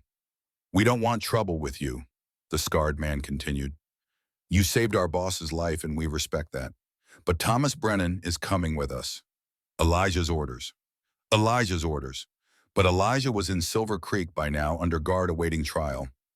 Deputy Hawkins had taken him there personally the evening before. How could he have given orders unless he hadn't changed at all? Unless his tears and his confession and his promise to face justice had all been an elaborate performance, a manipulation designed to buy time until his men could regroup. The thought hit me like a blow to the stomach. I had been so certain I had witnessed something genuine in that room. So sure I had seen real transformation beginning to take root in Elijah Crane's heart. Had I been wrong about everything? "You've got 5 minutes, the scarred man shouted. "After that, we're coming in neutral ground, or not. Anyone who gets in our way is going to regret it." 5 minutes. I looked around the infirmary, searching desperately for options. The back door led to Clara's garden, But the riders had surely positioned someone to cover that exit. The windows were too small for an adult to climb through. We were effectively trapped. I thought of Father Thomas in the back room, still weakened from his ordeal. Of Clara, young and frightened, who had never faced violence like this. Of the other patients, Henderson with his broken leg, Porter still recovering from the snake bite. They were all depending on me to find a way out of this, and I had no idea how to save them. Sister Margaret, the voice came from behind me. I turned to find Father Thomas standing in the doorway to the back room, leaning heavily against the frame. His face was drawn and pale, but his eyes held a calm determination I hadn't expected. I told you to stay hidden. I heard what they said. He straightened with visible effort. They want me. If I surrender myself to them, no. Margaret, listen to me. These men will kill everyone in this building to get to me. You, Clara, the patients. I won't have more innocent blood on my hands. I've already caused enough suffering to last several lifetimes. And what happens after they take you? You think they're going to let you live. You're a witness to kidnapping at the very least. They can't afford to leave you breathing. Thomas smiled sadly. I'm 61 years old. I've made my peace with God, such as it is. If my death can save innocent lives, your death won't save anyone. It will only add to the body count. I gripped his arm, forcing him to meet my eyes. These men aren't here for justice or even revenge. They're here because, with Elijah in custody, they need leverage. They need those land transfer documents, or they need a hostage to trade for their leader's freedom. Then I'll sign whatever they want. I'll give them the land, the silver, anything. And then they'll kill you anyway because dead men can't testify against them. Thomas opened his mouth to argue further, then closed it again. He knew I was right. So what do we do? He asked quietly. Before I could answer, another voice cut through the tension. You let me handle this. We both turned. Jedediah Crane stood in the doorway of the treatment room, a pistol in each weathered hand. I had almost forgotten he was still here. He had chosen to remain at the infirmary rather than accompany his brother to Silver Creek, though he hadn't explained why. Jed, I stared at him in confusion. What are you doing? What I should have done a long time ago. He moved past us to the window, peering out at the riders with narrowed eyes. That's Marcus out there, the one with the scar across his face. He's been wanting to take over the gang for years now. With Elijah gone, he sees his opportunity. Can you reason with him? Jedediah laughed bitterly. Marcus doesn't reason. He only understands force and fear. He checked the loads in both pistols with practiced efficiency. But he knows me. He knows what I'm capable of when I'm pushed. If I go out there, I might be able to buy you enough time to get everyone out the back way. Time for what exactly? There's a gully about 100 yards south of here behind Clara's garden. It'll provide cover until you can make it to the Morrison Way station. They can send word to Deputy Hawkins from there. And what about you? What happens after you buy us this time? Jedediah met my eyes, and I saw something in them I hadn't expected to find there. Peace, acceptance, the look of a man who had finally decided what kind of person he wanted to be. I've spent 32 years following my brother into darkness, he said quietly. Following him because I didn't know any other way to live, because he was all the family I had left in the world. Maybe it's finally time I did something worth doing instead. Jed, you don't have to. Yeah, I do. He moved toward the door, then paused and looked back. Tell Elijah. Tell him I finally understood what he was trying to say about Samuel. About wanting to make things right, even when it's too late to fix what went wrong. Tell him I found my own way to make things right. Before I could respond, before I could try to stop him, he was out the door and walking steadily toward the waiting riders. Jedediah Crane? Marcus's voice rang out across the dusty yard. What the hell do you think you're doing? Ending this, Marcus. Jedediah walked slowly but steadily toward the mounted men, his hands held out to his sides with the pistols clearly visible, but not aimed. Elijah's done. He confessed to everything, surrendered himself to the law. The priest isn't going to help you get that silver mine. The hell he isn't. We've got 5 guns pointed at that building, and Brennan's got nowhere to run. And then what? You kill a nun and a priest, you think the law's not going to come down on you like the wrath of God himself. There won't be a hole deep enough to hide in anywhere in the territory. Marcus spat on the ground contemptuously. The law doesn't reach this far out. Deputy Hawkins does. He's got Elijah in custody right now in Silver Creek. You think he's not going to come looking when he hears gunshots from this direction? You think he's going to let it slide when he finds out you murdered the woman who saved Elijah's life? I watched from the window, my heart hammering against my ribs. Clara had appeared silently beside me, her face white with fear. "Get everyone to the back," I whispered, without taking my eyes off the confrontation outside. "The gully Jedediah mentioned. Go now while they're focused on him." "What about you?" "I'll be right behind you. Go." Clara hesitated for just a moment, then nodded and disappeared into the back of the building. I heard the soft sounds of movement as she began organizing the evacuation, helping Henderson hobble on his splinted leg, supporting Porter's weakened frame. Outside, the confrontation was escalating. "Step aside, Jed." Marcus had dismounted from his horse, his hand resting on the butt of his holstered pistol. "I don't want to have to kill you, but I will if you force me to." "You won't." Jedediah's voice remained calm, almost conversational. "Because if you do, Elijah will hunt you to the ends of the earth when he gets free. You know he will. He may be sitting in a jail cell right now, but he won't stay there forever. And when he gets out, the first thing he'll do is come looking for the man who murdered his baby brother." Marcus hesitated visibly. I could see the calculation playing out behind his scarred face, the weighing of risks against potential rewards. "Elijah's finished," he said, but there was uncertainty creeping into his voice now. "He confessed to everything you said so yourself. They're going to hang him for sure." "Maybe, maybe not. But are you really willing to bet your life on it?" The silence stretched between them, thick with tension. Behind me, I heard the back door creak open and then carefully close. Clara was getting the patients to safety. I had to buy them more time. I stepped out onto the porch, the Colt Navy held at my side where everyone could see it clearly. "Gentlemen," I said, keeping my voice steady despite the fear churning in my stomach. "This is still neutral ground. Whatever quarrel you have with Father Thomas, it doesn't extend to this infirmary or the people inside it." Marcus's eyes swung toward me. "Sister, stay out of this. It's not your concern. Father Thomas is my patient. Everyone in this building is under my protection. That makes it very much my concern. Then you'll die with him when we come through that door." "Perhaps." I raised the pistol, aiming it squarely at Marcus's broad chest. "But not before I take at least one of you with me. The question you have to ask yourself is whether you're feeling lucky enough to bet that it won't be you." The moment stretched out, suspended in time like a held breath. 5 guns against 1. Impossible odds by any rational calculation. But I had faced impossible odds before in the blood-soaked surgical tents of Gettysburg.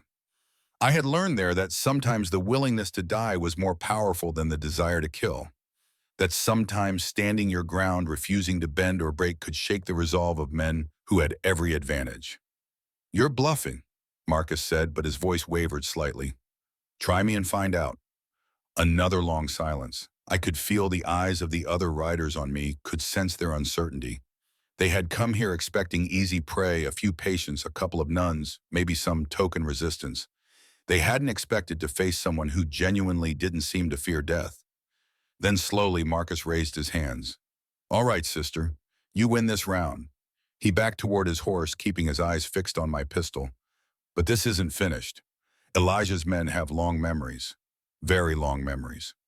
So do I." He mounted his horse and gestured sharply for the others to do the same. Within moments, they were riding away, their hoofbeats fading quickly into the desert distance. I lowered the pistol, and my hands began to shake so violently I nearly dropped it. Jedediah appeared beside me, his weathered face showing a mixture of relief and genuine admiration. "Where in God's name did you learn to do that?" he asked. "Gettysburg," I said. "When you've watched enough men die, you learn that most of them don't actually want to. Not really. Not when there's any other choice available. And if Marcus had called your bluff, if he'd decided the silver was worth dying for..." I looked at the pistol, still trembling in my grip, then at the settling dust cloud marking the outlaw's retreat. "Then we'd both be dead right now," I admitted. "But he didn't call it. That's what matters."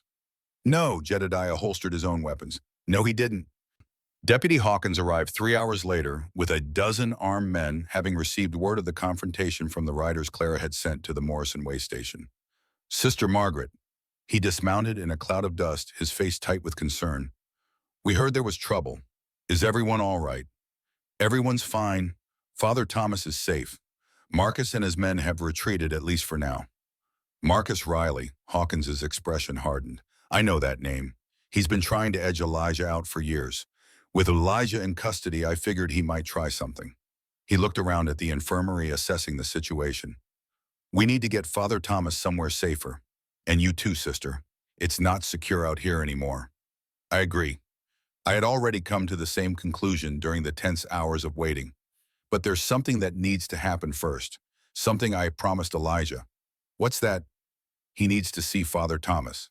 Face to face, just the two of them. A real conversation, not the fragments they managed yesterday. They need to finish what they started.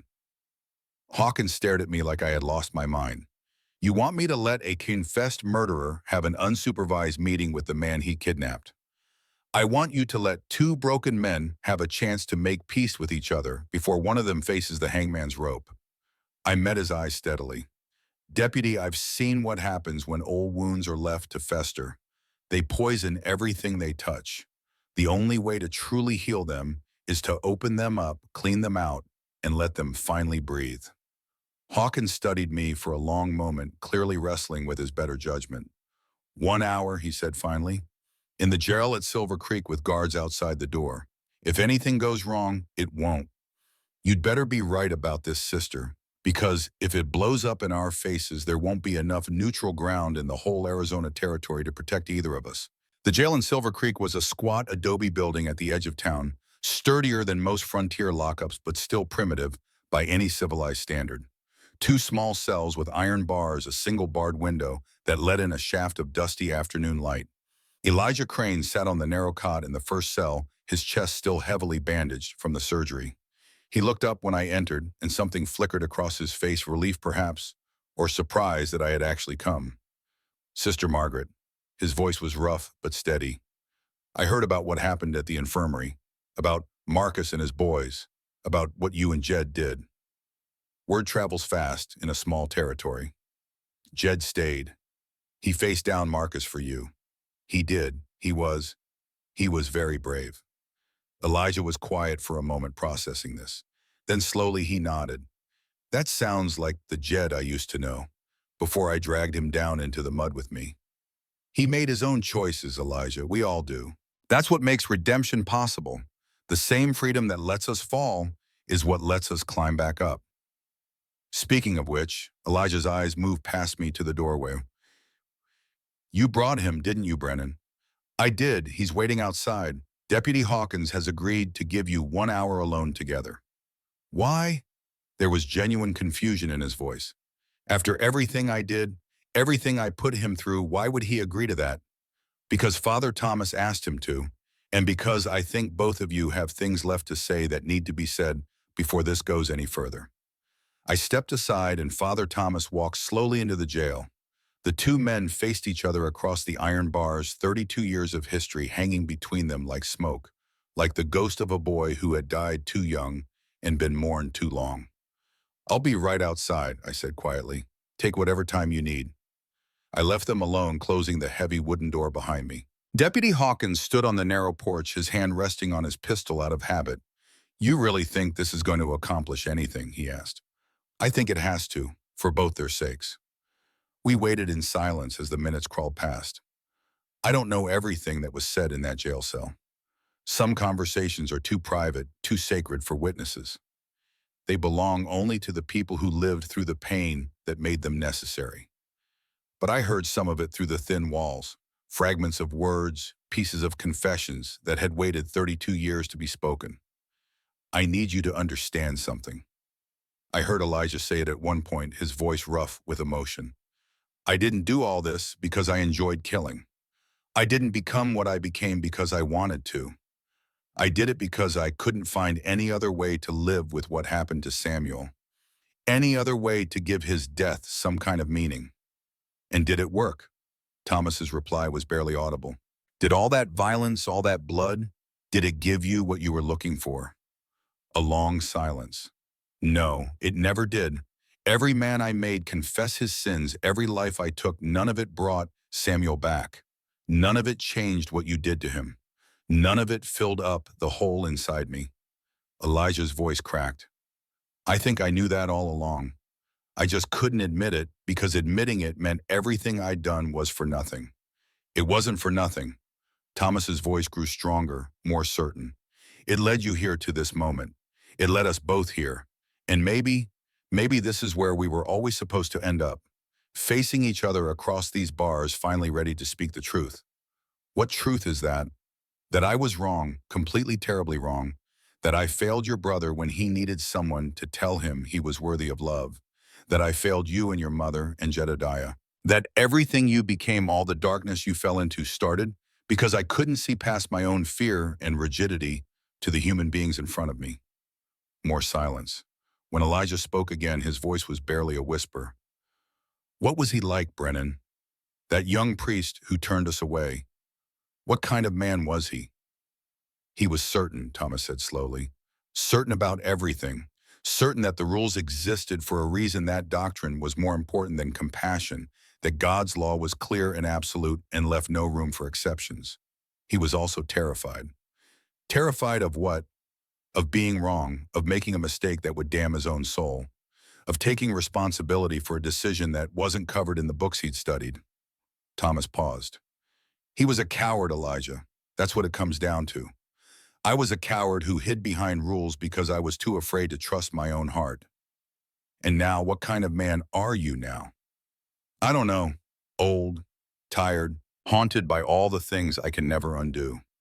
Thomas's voice dropped lower. But I'm trying to be something better. Trying to find the courage I didn't have when it mattered most. I spent 32 years serving on this frontier, trying to be the priest I should have been for Samuel. Trying to say yes to people instead of no. Trying to offer compassion instead of condemnation. Did it help, all that service, all those years of trying to make amends? Some days, other days I still wake up and see your brother's face and I know nothing I do will ever be enough to balance what I did to him. Then maybe we're the same after all, Elijah said quietly, both trying to outrun something that can never be outrun, both carrying debts that can never be fully paid. Maybe, but there's a difference between us, Elijah. You've been carrying your burden alone for 32 years. You don't have to do that anymore. What do you mean? I mean that I'm here now. I'm not going anywhere. Whatever happens with the trial, whatever the future holds, I'll carry this weight with you. We'll carry it together. It won't make it lighter. Nothing can do that. But maybe it will be more bearable when it's shared. The silence that followed stretched on and on.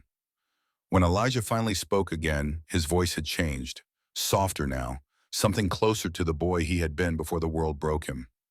I want to show you something. After the trial, assuming they don't hang me, I want to take you to where Samuel is buried. You found a place for him, a proper resting place. A canyon in the mountains about 5 miles from here. I moved him there after Ma died. Buried him under a juniper tree, facing the sunrise. It's peaceful there. Quiet. Elijah paused. But it's not consecrated ground. That's what I want to change. I want you to bless the site. Make it a real cemetery. Give Samuel what he should have had from the beginning. I'll do it, Thomas said immediately. I'll speak to the diocese. We'll make it official. Your brother will have a proper grave with a proper marker, and everyone will know he was loved. There's one more thing. Name it. I want to be buried there too, when my time comes, next to Samuel. Elijah's voice caught. And I want you there as well, when it's your turn, the three of us together. Does that sound strange? It sounds like grace, Thomas said quietly. The kind I don't deserve, but I'll spend whatever time I have left trying to be worthy of. I heard movement inside the cell, the creak of the cot as someone stood, the shuffle of footsteps on packed dirt. Open the cell, Elijah's voice said. Please. I pushed open the door, followed reluctantly by Deputy Hawkins. Inside, Elijah was standing at the bars of his cell, his face wet with tears. Father Thomas stood on the other side, his own cheeks streaked with moisture. Open it, Elijah repeated, looking at Hawkins. I'm not going to hurt him. I need... Hawkins glanced at me. I nodded. Slowly, reluctantly, the deputy produced a key and unlocked the cell door. It swung open with a creak of protesting hinges. For a moment, nobody moved. Then Elijah stepped forward, out of the cell, and stood face to face with the man he had hunted for 32 years. They looked at each other in silence, two old men both broken by the same tragedy, both carrying wounds that would never fully heal. Then Father Thomas opened his arms, and Elijah Crane stepped into his embrace. They held each other there in the dusty jail, weeping quietly, the priest and the outlaw, the hunter and the prey, finally laying down a burden they had carried far too long. The trial of Elijah Crane took place 3 weeks later in a makeshift courtroom that had been set up in Silver Creek's largest saloon. Judge Harrison had traveled all the way from Tucson, a stern-faced man with a reputation for fairness and an absolute intolerance for frontier lawlessness. The jury consisted of 12 local citizens, miners, merchants, ranchers, men who had heard the stories of Elijah Crane's crimes and come prepared to see justice done. I was called as a witness on the second day, asked to describe everything I had seen and done at the infirmary. I told the truth, all of it, the surgery that saved Elijah's life, the revelation of his 3-decade grudge against Father Thomas, the confrontation that had led to his confession and voluntary surrender. I also told them about William Crane, my own sin at Gettysburg, the strange connection that linked Elijah's tragedy to my own. The prosecutor objected that this was irrelevant, but Judge Harrison allowed it. He seemed to understand that this case was about more than simple questions of guilt and punishment. Father Thomas testified as well. He spoke clearly and without evasion about what he had done 32 years ago in Kansas. The refusal of baptism, the condemnation of an innocent child, the guilt that had driven him to spend his remaining years in service on the frontier. Several members of the jury wept openly as he described young Samuel's death and Elijah's lonely burial of his brother in unholy ground. And then Elijah himself took the stand. He confessed to everything: the kidnapping, the murders, the 32 years of violence that had made him the most feared outlaw in the territory. He held nothing back, offered no justifications, made no excuses. "I did terrible things," he said, his voice steady and clear, "and I'm prepared to accept whatever punishment this court decides I deserve. But I want you to understand how it started. Not as an excuse, because there is no excuse for what I became, but as an explanation. So you'll know that every monster was once a human being, and sometimes the worst monsters are created by the very people who were supposed to protect us." The jury deliberated for less than 3 hours. Guilty on all counts. But the sentence was 20 years in the territorial prison, not the death by hanging that many had expected. Judge Harrison noted in his remarks that the circumstances surrounding Elijah's crimes, while not excusing them, warranted consideration. He also noted Elijah's voluntary surrender, his complete cooperation with the court, and the genuine remorse he had demonstrated throughout the proceedings. As the bailiffs led Elijah away in chains, he paused beside me. "Thank you, sister," he said quietly, "for everything. Take care of yourself, Elijah. Use these years. Find the peace you have been searching for." "I'll try." He glanced at Father Thomas, who stood nearby with tears on his weathered face. "We both will." Then he was gone, led away to begin the long process of paying his debt to society. But I knew, watching him go, that the real payment had already begun, and it would continue long after his prison sentence was served. The years passed, as years always do. Father Thomas retired officially to Santa Fe, but not before seeing Samuel's remains properly disinterred and reburied in the canyon Elijah had chosen. A small cemetery was established there, funded by the silver that had been found beneath the church land. A proper marker was erected over Samuel's grave, bearing an inscription that Thomas himself had written: "Samuel Crane, 1838 to 1850, beloved son and brother, innocent in life, at peace in death, forgiven by God, remembered always." Sister Clara left St. Catherine's Infirmary to pursue formal medical training in San Francisco.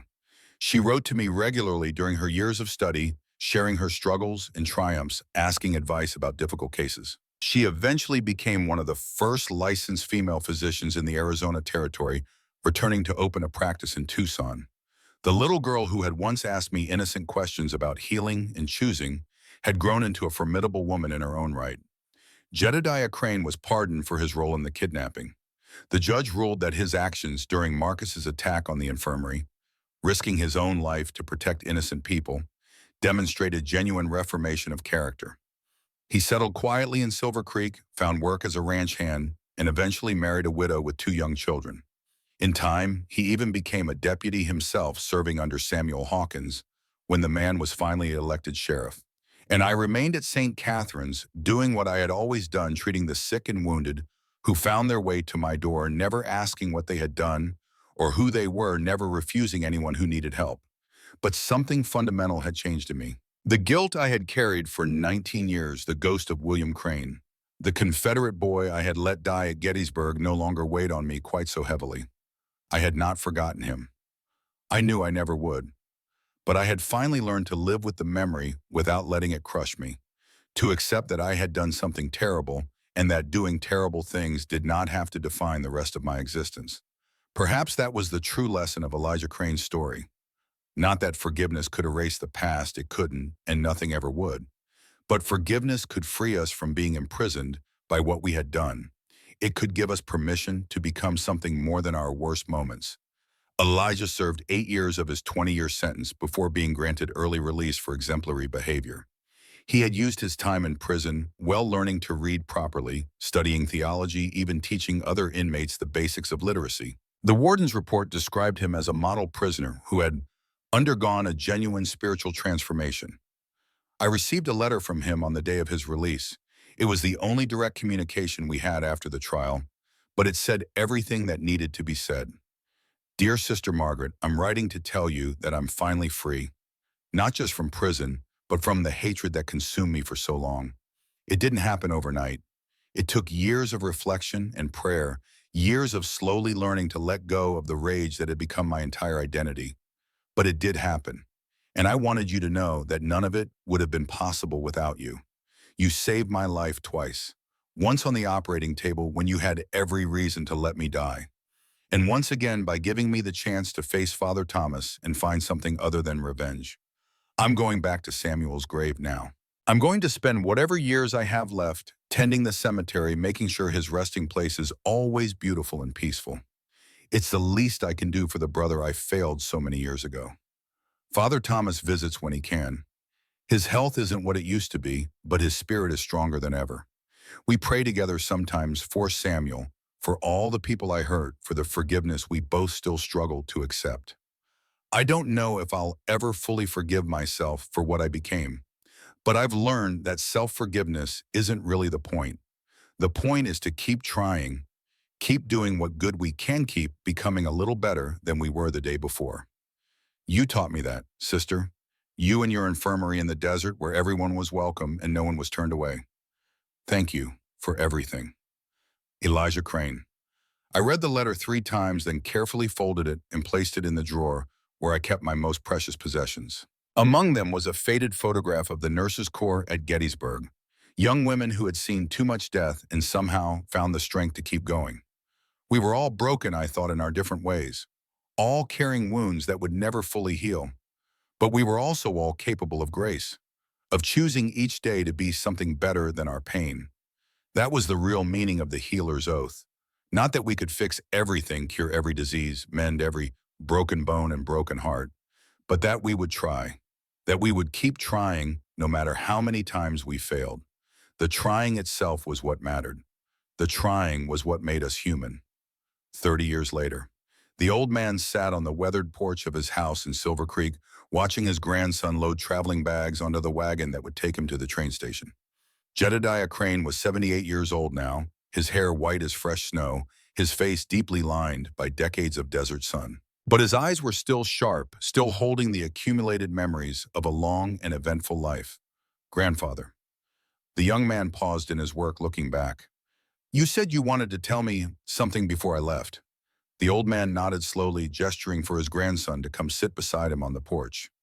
You're going off to fight in a war, Jedediah said, just like your father did before you, just like so many young men before him. And I want you to understand something before you go. Something important. What is it? The story of Sister Margaret Thornton, the woman who founded the hospital where you were born. The young man smiled. I've heard that story 100 times, grandfather. The nun who saved the outlaw who kidnapped the priest. You've heard parts of it, the easy parts, but not all of it. The old man leaned back in his chair, his eyes growing distant with memory. You see, I was there. I was part of that story in ways I've never told anyone. You were there, how? My name is Jedediah Crane. He watched his grandson's eyes widen with shocked recognition. The outlaw's brother. Elijah Crane was my older brother, and the priest he kidnapped, Father Thomas Brennan, he was the man who refused to baptize our baby brother Samuel when Samuel was dying. Grandfather. The young man was staring at him now, struggling to reconcile this revelation with everything he thought he knew about his family history. I know, it's a lot to take in. Jedediah reached out and took his grandson's hand, squeezing it gently. I've kept this secret for most of my life. Only a handful of people still living know the truth. But you're about to go off to war where you'll face choices that no young man should ever have to make. And I want you to understand something about those choices before you face them. What? That no matter what you do, no matter how far you fall, there's always a way back. Always a chance for redemption, no matter how impossible it might seem. He squeezed the young man's hand more tightly. My brother Elijah spent 32 years consumed by hatred. He did terrible things I'm not proud to have helped him do. He became a monster or something close to it. But in the end, he found peace. He found forgiveness. He died a better man than he had any right to be. How? After everything he did. Because one woman refused to give up on him. Sister Margaret saved his life when she had every reason to let him die. She brought him face to face with the man he hated most in the world, and she gave them both the chance to find something other than revenge. Jedediah's voice grew thick with emotion. She taught me that healing isn't just about fixing bodies. It's about fixing souls, and that anyone at all can be saved if they're willing to try. The young man was quiet for a long moment, absorbing his grandfather's words. What happened to her? He asked finally. Sister Margaret. She died in 1900 at the age of 70, worked at that infirmary right up until the end, never turning away a single patient, never asking what they'd done or who they were. Jedediah smiled at the memory. They renamed the place after her when she passed, St. Margaret's Hospital. It's the biggest medical facility in the territory now. Half the doctors practicing in Arizona trained there at some point.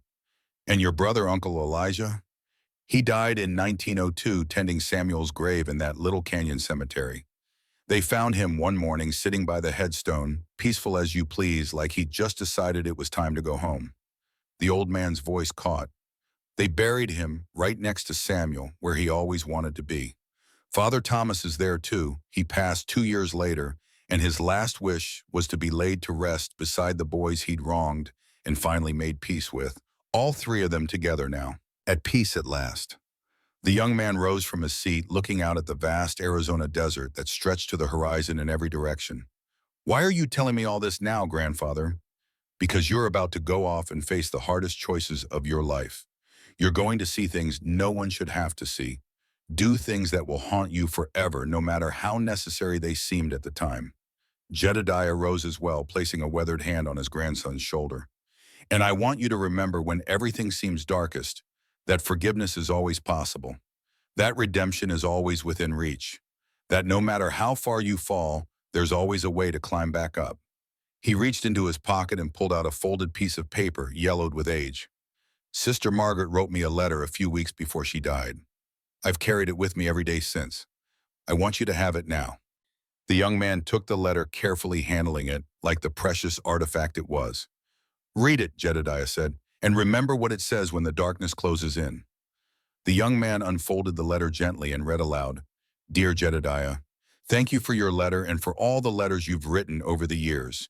It brings me joy to hear that you've found peace, that you've built a good life for yourself and your family. I am old now and my time is growing short, but I have no regrets. I did what I believed was right, and I accept whatever judgment awaits me. If there is one thing I would ask you to remember, it is this: healing is not about being perfect. It is not about never making mistakes, never falling short of our ideals. It is about choosing each day to be a little kinder than we were the day before. It is about extending grace to others and accepting grace for ourselves. Take care of yourself, Jedediah, and take care of that family of yours. The world needs more people who understand that redemption is always possible. With love and gratitude, Sister Margaret Thornton. The young man folded the letter carefully and tucked it into his breast pocket close to his heart. I'll keep it safe, he promised. I know you will. They embraced then, the old man and his grandson holding each other tightly as the desert wind whispered across the porch. When the wagon finally arrived to take the young man to the train station and the distant war that awaited him, Jedediah watched from the porch until his grandson disappeared over the horizon. Then he turned and walked slowly back into his house, to the quiet rooms filled with memories of a lifetime. On the wall above his bed hung two items side by side: a small wooden crucifix and an old Colt Navy revolver that had once belonged to a nun named Margaret. He had found the gun among her possessions after she died, along with a note that said simply, "For Jedediah, in case you ever need to defend something worth defending." He had never fired it, but he had never taken it off the wall either. Some reminders were too important to put away. Outside, the sun was setting over the Arizona desert, painting the sky in brilliant shades of gold and rose and deepening purple. The same colors it had been on that morning so many years ago, when Sister Margaret stepped onto her porch to face down Marcus and his men with nothing but an ancient pistol and an unshakable conviction that some things were worth dying for. She had believed in him when he didn't believe in himself. She had given him the chance to become something more than his brother's shadow, something more than his own worst mistakes. And he had spent the rest of his life trying to be worthy of that gift. The old man settled into his chair by the window, watching the colors deepen and fade as the day drew to its close. Tomorrow there would be chores to do, neighbors to visit, a grandson's letters to wait for. The ordinary business of living that somehow still managed to feel like a miracle even after all these years. But for now, in this quiet moment between day and night, he simply sat and remembered. He remembered Samuel, the little brother who had died too young and been mourned too long. He remembered Elijah, the big brother who had lost himself in hatred and somehow found his way back to the light. He remembered Father Thomas, the frightened young priest who had made a terrible mistake and spent his whole life trying to atone for it. And he remembered Sister Margaret Thornton, her steady hands, her unwavering conviction, her absolute refusal to give up on anyone no matter how lost they seemed. Some stories, he thought, don't really have endings. They just become part of the stories that come after. They pass from one generation to the next, changed a little with each telling, but carrying the same essential truth. And if we're lucky, if we're very lucky, they become the stories that help others find their way home. The last light faded from the sky and the first stars began to emerge, the same stars that had watched over this desert for countless millennia and would continue to watch long after all of them were gone. In the distance, a coyote howled at the rising moon. And somewhere in the mountains, in a small canyon cemetery shaded by juniper trees, three graves lay side by side in the darkness: a boy, a priest, and the brother who had loved them both finally and forever at peace.